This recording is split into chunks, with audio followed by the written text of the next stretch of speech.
Hey there, everyone. Dave Dubeau here with another episode of the Property Profits Real Estate Podcast. And today it's my pleasure to be chatting with Matt Theriault, a very astute, experienced real estate entrepreneur based out of Los Angeles, California. Matt, how are you doing today? Doing fantastic, Dave. Thanks for having me.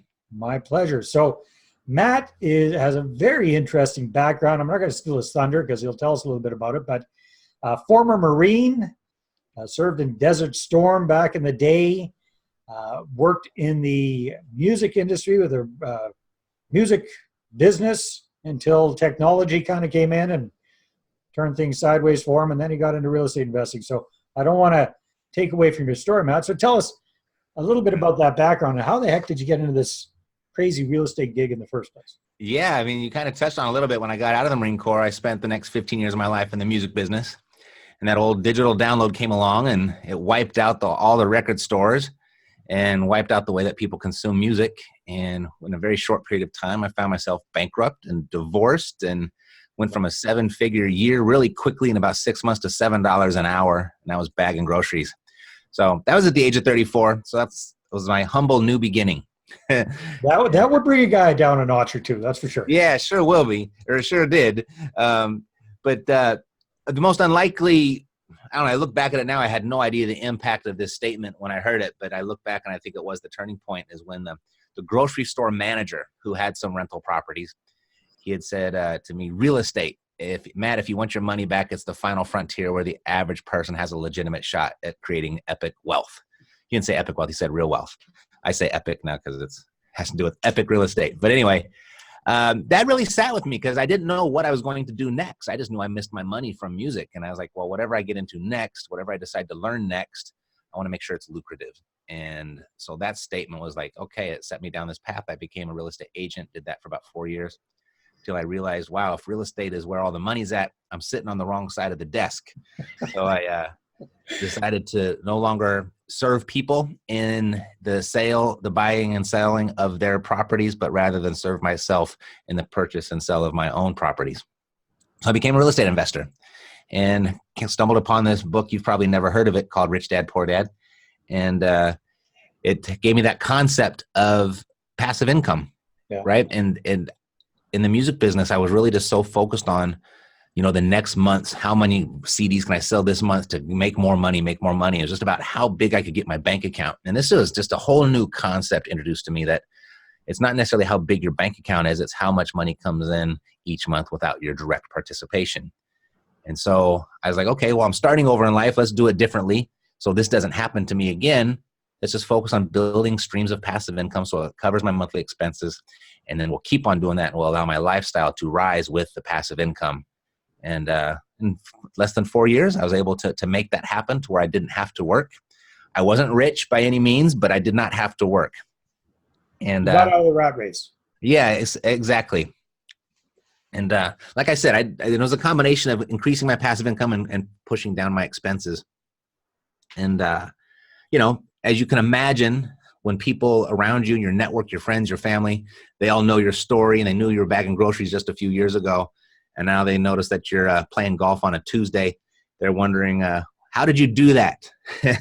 And so had a lot of lunch meetings with friends, a lot of coffees to quote unquote pick my brain. And it just seemed like a natural progression to start teaching what I did.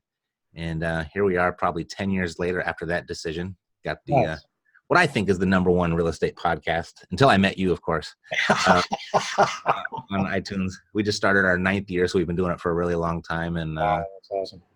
Life is great. Yeah, well, that's great, Matt. So what's kind of your bread and butter real estate investing strategy? I'm a buy and hold investor. I'm not part of the flipping generation or the wholesaling generation. I've certainly flipped my share of properties. And wholesaling is more of what's the word I'm looking for? The last option, when everything else won't work, because we do a lot of marketing and, every property that comes in doesn't necessarily fit our category or our standards or our criteria is the word I was looking for.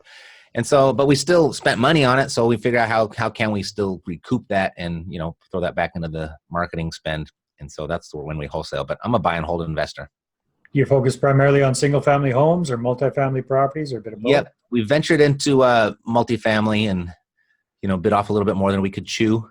And so we're still licking those wounds, but we're going to go back in smarter and wiser the next time.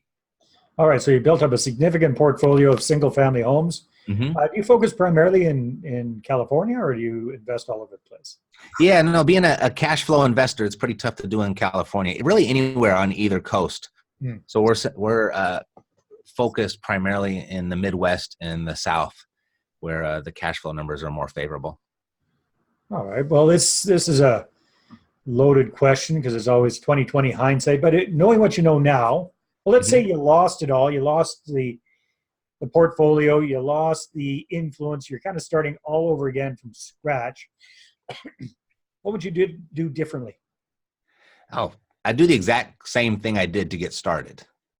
And actually, we've been asked that question so many times. We created a free real estate investing course around it, from where I just documented that whole process A to Z. And so that's how I would get started. But what I would do differently as I was growing is I'd be really careful about my delegation.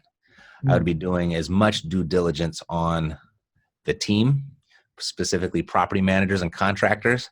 I'd do as much due diligence on them as I would do on the properties.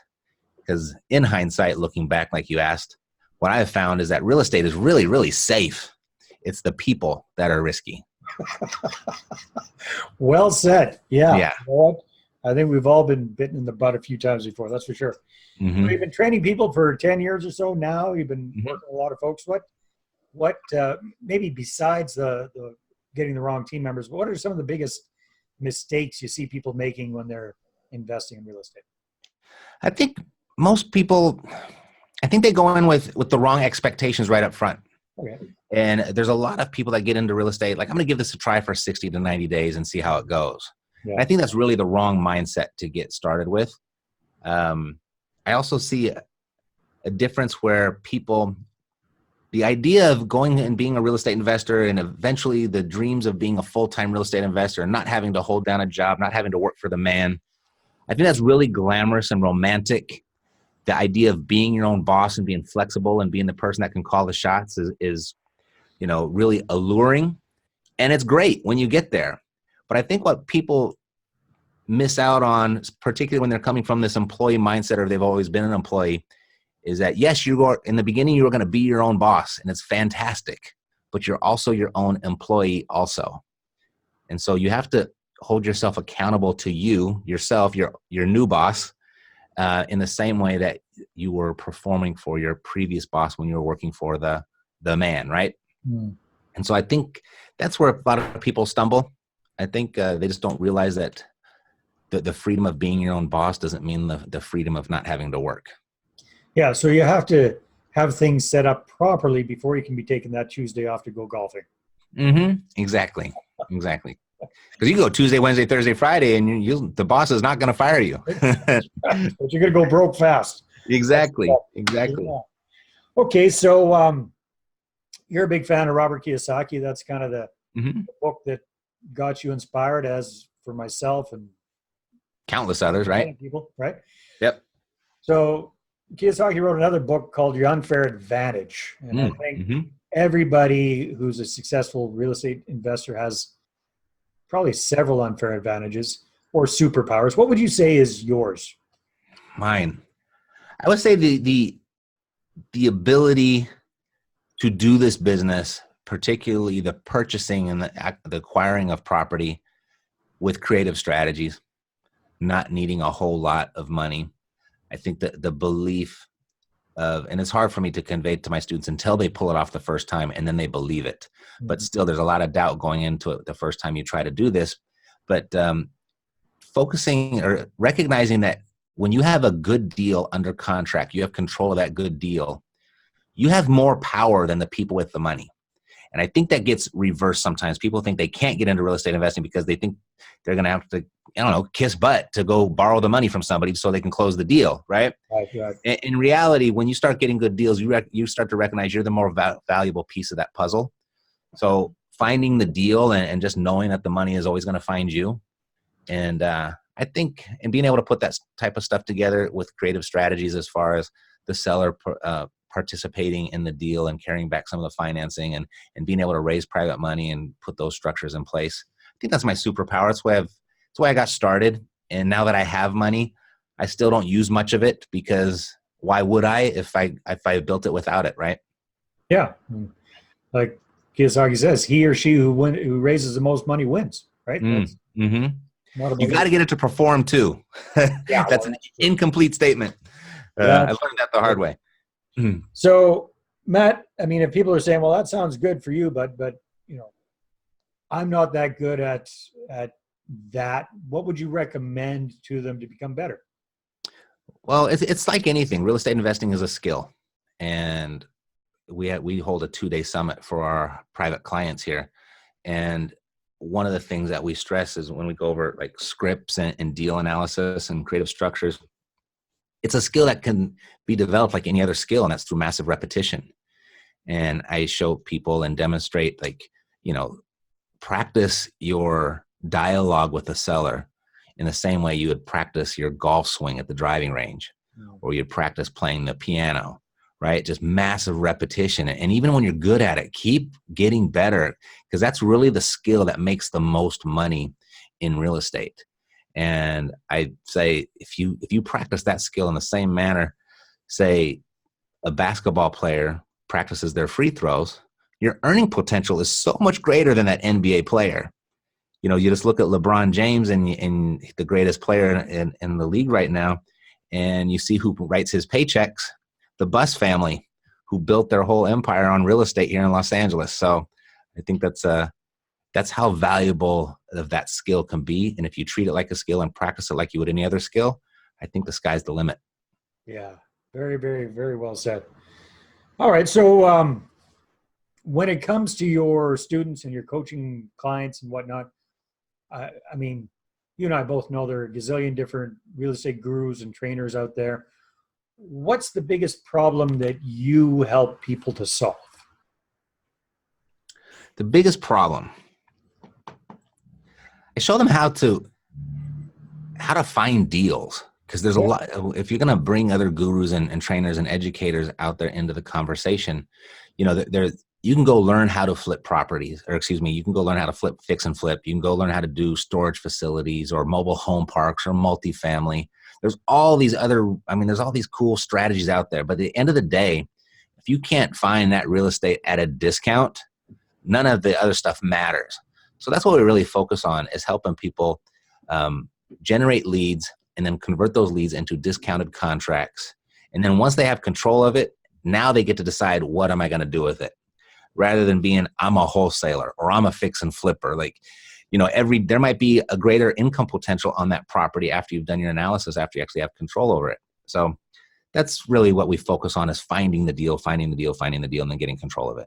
Oh, that's so huge.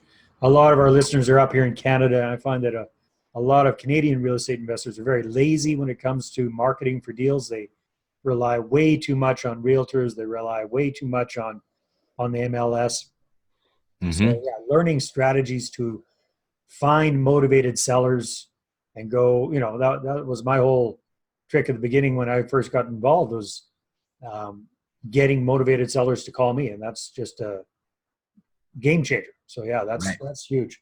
Right. All right. Well, we're just got about 3 more minutes to go here. So Matt, have you got any, you talked about it at the beginning, any free resources for people if they want to find out more about you and perhaps how to, Sure. some deals? Yeah, I just did something about 6 months ago. I put a lot of work into it, and I created what's called the 6 levels of real estate investing. And each level is based on how much money you're making and how much time you're putting in to make that money.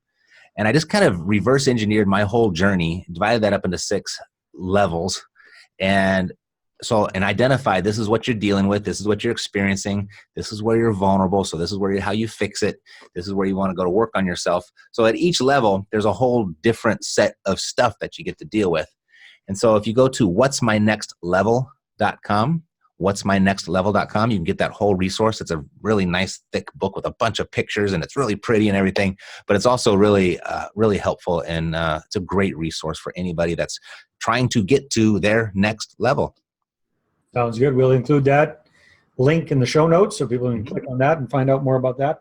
All right. Now, Matt, from all your years of experience, and you've been in this for a while now, and you've been teaching and training people for quite a while, what do you think would be the biggest action tip you could give somebody to actually get off their tush and get some stuff done sooner rather than later? The biggest action tip, I think, first is recognizing if I keep doing what I'm doing right now, will I be happy with my result in 5 years? That can be something that gets people off their butt pretty darn quickly, right? So what would be an example of somebody, what's a concrete example of somebody not doing that? Okay, so someone that may be listening to this show right now might be a great consumer of podcasts, a great consumer of books. They love the information. Huh? And a seminar junkie, maybe. Yeah, so exactly. And I've been there and I recognize it. And I still fall into that trap every once in a while because I like learning and I really like learning. But, if you continue just to go down that route and you don't implement what you've learned, are you going to be happy with where you are 5 years from now? I think there's kind of three things that you can do. First thing is to really just make the decision to start. And I think that's probably easiest if you're having trouble with it. Kind of look at what you're doing right now and kind of envision out there into the future. What will your life look like in 5 years if you continue to do what you're doing right now? I mean, sometimes for some people, even just 6-month vision is a little bit scary. And that's really what catapulted me off my butt and into action out of that grocery store. I was like, wow, if I keep doing what I'm doing, I just might be manager of this darn store someday. And I was like, I didn't like the way that sounded. And so that was the first part. The second part I would say is, and this is it's such a cliche, but it's so true. And I hate that it's a cliche. I hate that it's overused because I think people disregard it or discount the value of it. And that is really be intentional about creating your environment. And that cliche being, you are the average of the 5 people you spend the majority of your time with. And there's so much truth to that. And I wish I would have known that a lot sooner in life, or at least implemented it a lot sooner in life. Because when you start getting in a different environment of people that are doing what you want to do, that are living the life that you want to have, you find yourself in different conversations. You find yourself with new ideas. You find yourself where those new ideas actually seem possible and they don't feel like dreams. You get connected to resources and relationships that can actually make all that stuff happen. And I think that's number 2 is just get around, be intentional about creating your environment, get involved with people that are doing what it is that you want to do. And the third thing is to become a person of value inside of that community, right? Be the type of person where you are valued to be around, you're enjoyable to be around, whether whatever that, just finding out what people need and trying to give them that.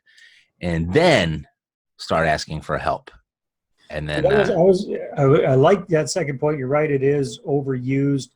And my follow-up question to you was, well, okay, let's say you're a brand new real estate investor. You really don't have a hell of a lot to bring to the table, as far as experience. You got nothing. How do you bring value to the other people? Because I see so many people just trying to suck stuff out of experienced real estate investors. What would you suggest?